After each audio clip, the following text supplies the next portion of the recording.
পুরান ঢাকার কাপ্তান বাজার এলাকার এই ছবি দেখে যে কেউ একে পশুর হাট ভাবতে পারেন।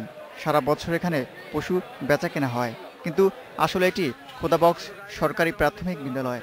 নিয়মিত পশুর হাট বসার কারণে প্রায় ৮ বছর আগেই বন্ধ হয়ে গেছে স্কুলটি।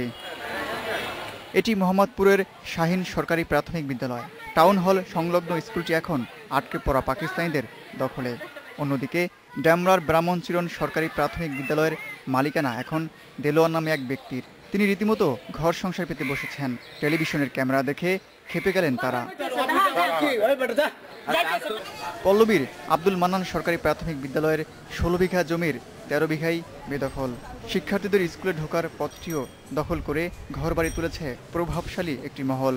আমাদের তো জায়গা ১৬ কাঠার মধ্যে আমার ৪ কাঠার মধ্যে আমার বিল্ডিং, আর বাকি ১২ কাঠার মধ্যে আমার বেদখল। শহীদিয়া মহিলা ডিগ্রি কলেজ বানিয়ে আমাদেরকে রাস্তা বার করে দিচ্ছে। ২০০৩ সালে আসছে, পরে অনেক মামলা টামলা হয়েছে, কেস হয়েছে।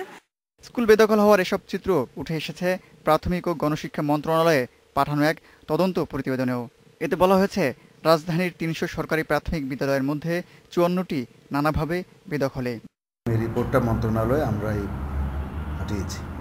ইচ অ্যান্ড এভরি কেস আমরা ইন্ডিপেন্ডেন্টলি হ্যান্ডেল করছি এবং আমরা একটা স্কুলের ইস্যুকে আলাদা আলাদা করে ডিল করে আইনগত ব্যবস্থা নিচ্ছি। দখলের কারণে সরকারি এসব বিদ্যালয়ের কয়েকটি পুরোপুরি বন্ধ, আবার কোনোটি খোলা থাকলেও পড়াশোনার পরিবেশ না থাকায় ভোগান্তিতে আছে শিক্ষার্থীরা। Mamun Abdullah, independent news, Dhaka.